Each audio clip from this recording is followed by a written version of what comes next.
तुम लोगों की दिलेरी वहीं, अगर इतनी बड़ी दिलेरी होती तो तुम अफगानिस्तान में जाकर सबसे पहले तू उन सिखों को रेस्क्यू करके आता जो वहाँ पर जिनको परसिक्यूटेड किया गया, जिनको परसिक्यूट किया गया, जिनको वहाँ पर सताव का सामना करना पड़ा। बट वो वहाँ के लिए नहीं है तुम्हारी दिलेरी, कहाँ के लिए है? अपने स्टेट में जो लोग ਯीशੂ ਮਸੀਹ ਨੂੰ ਸੂਲੀ ਤੇ ਟੰਗਿਆ ਜਾ ਰਿਹਾ ਸੀ ਤੇ ਯीशੂ ਮਸੀਹ ਆਪਣੇ ਆਪ ਨੂੰ ਨਹੀਂ ਬਚਾ ਸਕਿਆ ਤੇ ਫਿਰ ਤੁਸੀਂ ਦੱਸੋ ਵੀ ਤੁਹਾਡੀ ਕੀ ਰਾਖੀ ਕਰੂਗਾ? अब मैं खुलकर बात करूंगा इस वक्त, जो भी ये अमृतपाल सिंह या इसकी बात का जवाब दूंगा, या यही सवाल जो भी मसीह विरोधी उठाते हैं, मैं उनको ये सवाल का जवाब देता हूँ। उसे बड़ा शौक था कृपान रखने का, ठीक है ना, शॉर्ट टेम्पर्ड था, तो समझ में नहीं आया, उसने अपनी निकाली कृपान, ठीक है ना, अपनी कृपान निकाल के उसने तलवार चलाई किसके ऊपर? आप लोग बिशप जितने भी गए थे या दूसरे लोग भी, अब आप लोग कितना इस चीज़ को कन्फ्रंट कर रहे हो और कितना इस चीज़ की खिलाफत कर रहे हो जब खुलकर आपके और मेरे प्रभु के बारे में ये इंसान इसे गलत बयान दे रहा है। या सिर्फ क्रिश्चियंस के खिलाफ ही आप लोग आ सकते हो या उनको कन्फ्रंट कर सकते हो या उनके खिलाफ कुछ बात। Praise the Lord, this is angel.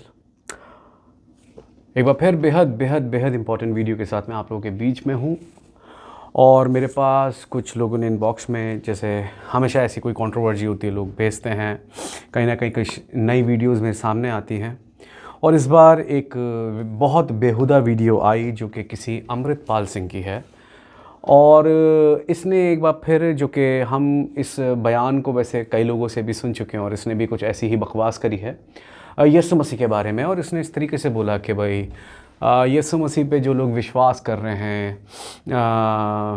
वो क्या फ़ायदा उस विश्वास करने का, या उसने जिस तरीके से भी बोला कि जो ख़ुद को नहीं बचा पाया सलीब पर वो तुम्हें कैसे बचाएगा या तुम्हारा उद्धार कैसे करेगा, तुम्हारा छुटकारा कैसे करेगा। ਵੀ ਜਦੋਂ ਯीशੂ ਮਸੀਹ ਨੂੰ ਸੂਲੀ ਤੇ ਟੰਗਿਆ ਜਾ ਰਿਹਾ ਸੀ ਤੇ ਯीशੂ ਮਸੀਹ ਆਪਣੇ ਆਪ ਨੂੰ ਨਹੀਂ ਬਚਾ ਸਕਿਆ ਤੇ ਫਿਰ ਤੁਸੀਂ ਦੱਸੋ ਵੀ ਤੁਹਾਡੀ ਕੀ ਰਾਖੀ ਕਰੂਗਾ? ਇੱਥੇ ਕਈ ਪਰਿਵਾਰ ਆ ਪਾਸਟਰਾਂ ਦੇ ਠੱਗੇ ਗਏ, ਉਹਨਾਂ ਨੇ ਭਰਮਾ ਕੇ ਕਿਸੇ ਦੀ ਬਿਮਾਰੀ ਦਾ ਬਹਾਨਾ ਬਣਾ ਕੇ ਉਹਨਾਂ ਨੂੰ ਆਪਣੇ ਪਿੱਛੇ ਲਾਇਆ, ਜਿਵੇਂ ਪਹਿਲਾਂ ਡੇਰੇਵਾਦੀ ਲੋਕ ਲਾਉਂਦੇ ਸੀ। ਤੁਹਾਡਾ ਫਰਜ਼ ਬਣਦਾ ਨੌਜਵਾਨਾਂ ਦਾ ਵੀ ਉਹਨਾਂ ਨੂੰ ਪ੍ਰੇਮ ਪਿਆਰ ਨਾਲ ਸਮਝਾ ਕੇ ਸਿੱਖੀ ਵਾਲੇ ਪਾਸੇ ਲੈ ਕੇ ਆਉਣਾ, ਉਹਨਾਂ ਨੂੰ ਇਹ ਦੱਸਣਾ ਵੀ ਜਦੋਂ ਯीशु ਮਸੀਹ ਨੂੰ ਸੂਲੀ ਤੇ ਟੰਗਿਆ ਜਾ ਰਿਹਾ ਸੀ ਤੇ ਯीशु ਮਸੀਹ ਆਪਣੇ ਆਪ ਨੂੰ ਨਹੀਂ ਬਚਾ ਸਕਿਆ ਤੇ ਫਿਰ ਤੁਸੀਂ ਦੱਸੋ ਵੀ ਤੁਹਾਡੀ ਕੀ ਰਾਖੀ ਕਰੂਗਾ? तो हम देख रहे हैं कि कहीं ना कहीं पंजाब में एक सिलसिलेवार तौर पे क्रिश्चियंस को टारगेट किया जा रहा है बयानबाजी में, ठीक है ना। असली अगर प्रोसिक्यूशन देखा जाए तो वैसे इस वक्त यूपी में काफ़ी है क्रिश्चियंस का, लेकिन अगर मैं बात करूं अभी तो जो कंट्रोवर्शियल बयान ज़्यादा चल रहे हैं और गलत तरीके से हेट स्पीच दी जा रही है वो पंजाब में बहुत दी जा रही है क्रिश्चियंस के अगेंस्ट में। और ये जिस तरीके से ये जो है अमृतपाल करके इसने जो भी बोला है और जिस तरीके से इससे पहले भी इसने कुछ कंट्रोवर्शियल बयान दिया, यहाँ तक कि मुझे पता चला कि वहाँ पर गांव में बाकायदा लिख के इन लोगों ने इस तरीके से फतवे लगा दिए हैं कि यहाँ क्रिश्चियंस का आना मना है। तो क्या इसमें बहुत बड़ी दिलेरी है? क्या ये बहुत, मैं सच बताऊँ, मैं तुम में से एक से भी, तुम जितने लोग यहाँ पर दिलेर बन रहे हो ना, चाहे वो क्रिश्चियंस के ख़िलाफ़ कहीं पर भी किसी स्टेट में भी किसी भी मज़हब का हो, जो तुम अपनी दिलेरी दिखा रहे हो ना, मैं तुम में से एक की भी दिलेरी से इम्प्रेस्ड नहीं हूँ। क्योंकि मैं तुम्हें सच बता रहा हूँ कि सिर्फ तुम लोग दिलेरी वहीं दिखा सकते हो जहाँ पर तुम लोग मेजॉरिटी में हो, जहाँ जो इंसान मेजॉरिटी में है, जो इंसान का जहाँ पर गढ़ है, बस वो उसकी दिलेरी वहीं तक है, उसके अलावा उसकी दिलेरी नहीं है। क्या अमृतपाल सिंह तू या कोई और सिख साउथ इंडिया में जाकर अपनी दिलेरी दिखा सकता है या कुछ इस तरीके से कर सकता है? नहीं कर पाएगा।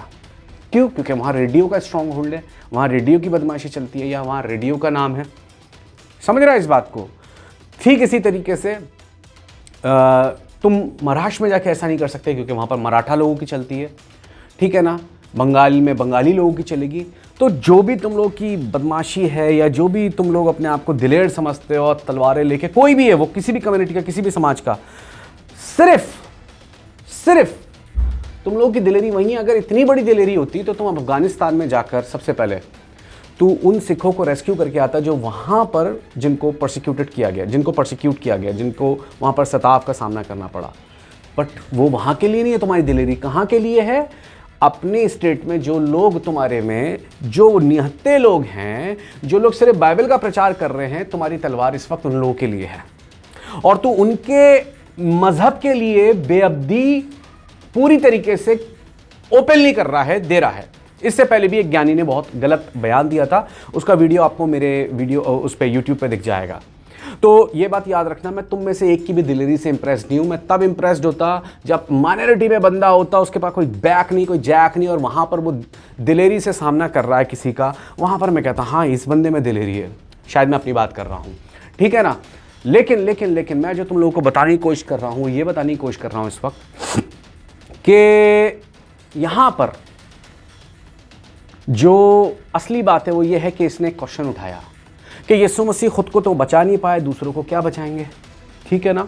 ये इससे पहले भी और मसीह विरोधियों ने, जिनके अंदर एक एंटी क्राइस्ट वाली बदरू दुष्ट आत्मा काम करती है, वो अक्सर इस सवाल को उठाते हैं। मैं ये बात बोलूँगा कि अब इस इंसान ने, ये जो भी अमृतपाल सिंह है, इसने खुलकर बेअब्दी करी। अब वो बिशप्स कहाँ गए जो अभी कुछ दिन पहले अकाल तख्त में जा रहे थे, और अकाल तख्त में जाकर वो लोग क्रिश्चियंस के खिलाफ ही बयान दे रहे थे और कह रहे थे भाई ये पास्टर्स जो है बेअब्दी कर रहे थे, हम लोगों को सबूत दिए गए जो कि बिल्कुल भी पब्लिक नहीं किए गए।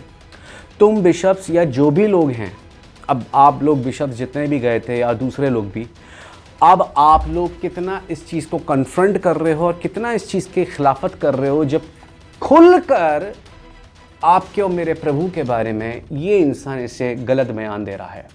या सिर्फ क्रिश्चियंस के खिलाफ ही आप लोग आ सकते हो या उनको कन्फ्रंट कर सकते हो या उनके खिलाफ कुछ बात कर सकते हो।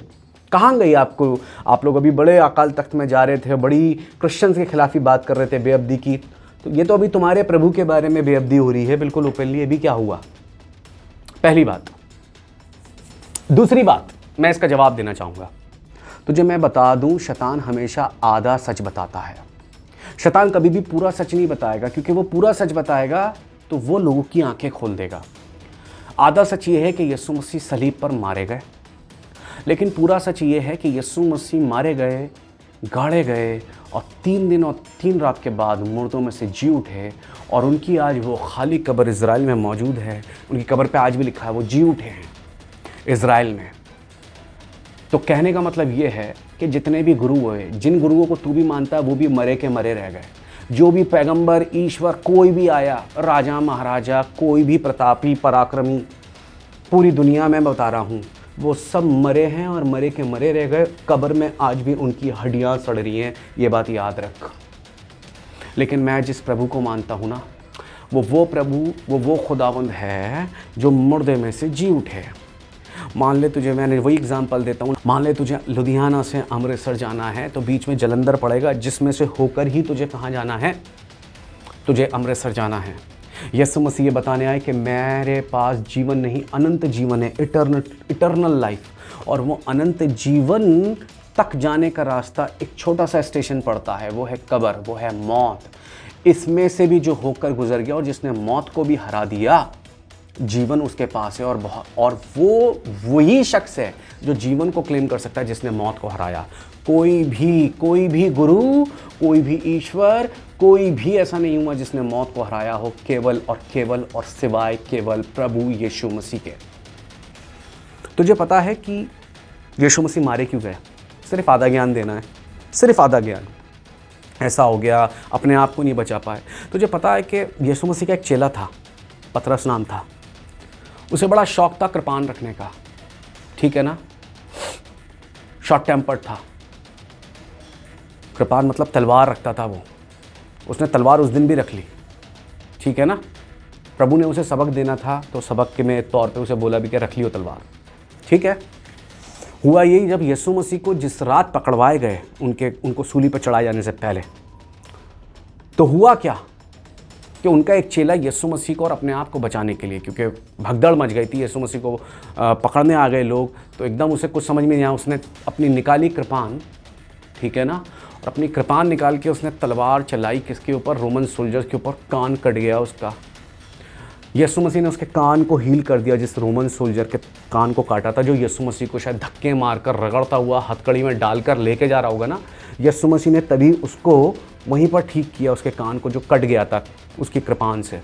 ठीक है ना। और यीशु मसीह ने पता है क्या बोला पतरस को, सुन, यीशु मसीह ने पतरस से बोला जो कृपान से मारेगा वो कृपान से ही मरेगा, यानी जो तलवार से मारता है वो तलवार से मरेगा, ये बात याद रख।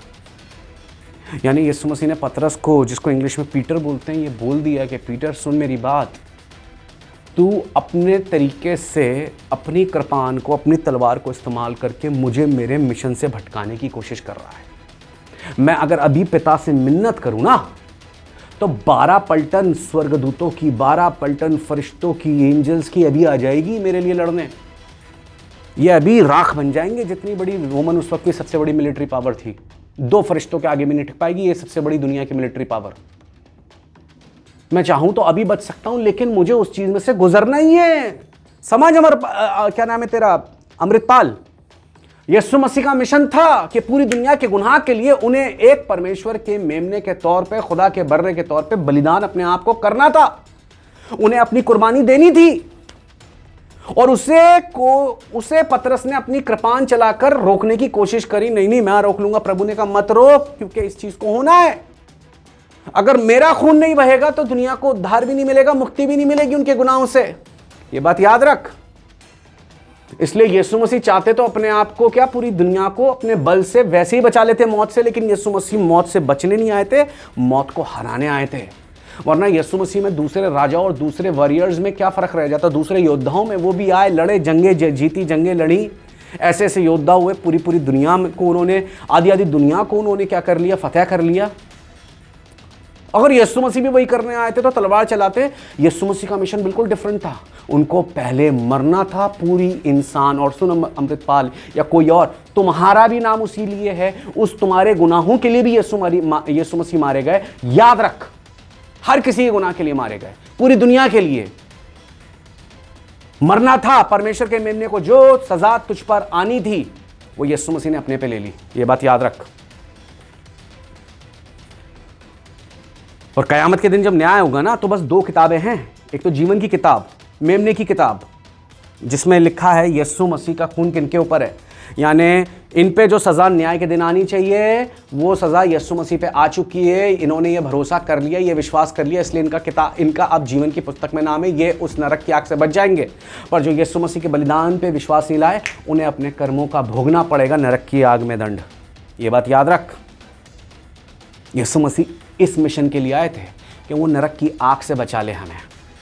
जो हम पे आना है वो खुदा का बर्रा, खुदा का मेमना बनकर खुद आ गए और हमारे गुनाहों की सज़ा, उसका कफ़ारा चुका दिया।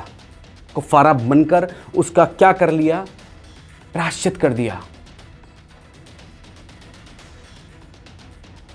ये उनका मिशन था कि मरें। बुज़दिल होते, कायर होते, तलवार उठा लेते। बुज़दिल होते, कायर होते तो भाग जाते, भागे नहीं। उन्होंने कहा मेरा मिशन है, मुझे अपना मिशन पूरा करना है।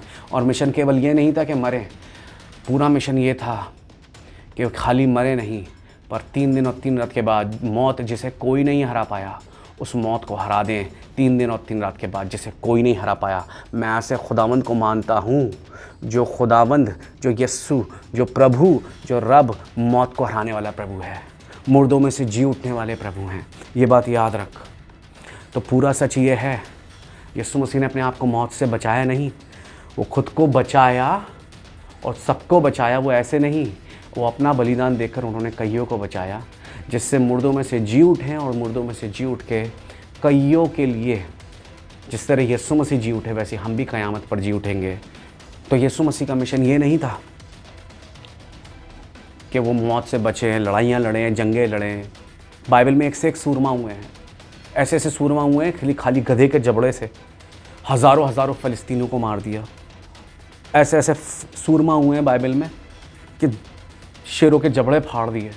लेकिन यीशु मसीह का मिशन ये नहीं था कि किसी गोलियत को गिरा दें या किसी शेर का जबड़ा फाड़ दें या किसी और। यीशु मसीह की लड़ाई सीधे सीधे सीधे सीधे मौत से थी।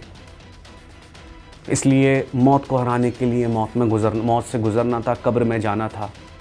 और जब मुर्दों में से जी उठे तो मौत निकम्मी हो गई।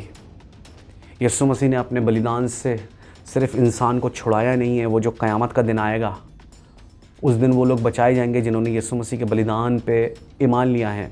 लेकिन 3 दिन और 3 रात के बाद मौत को निकम्मा कर दिया, मुर्दों में से जी उठकर। इसलिए हम लोग भी जो यीशु मसीह पे ईमान लिया है, मुर्दों में से जी उठेंगे अनंत जीवन, हमेशा की ज़िंदगी पाने के लिए। ये हमारी धन्य आशा है। हालेलुया।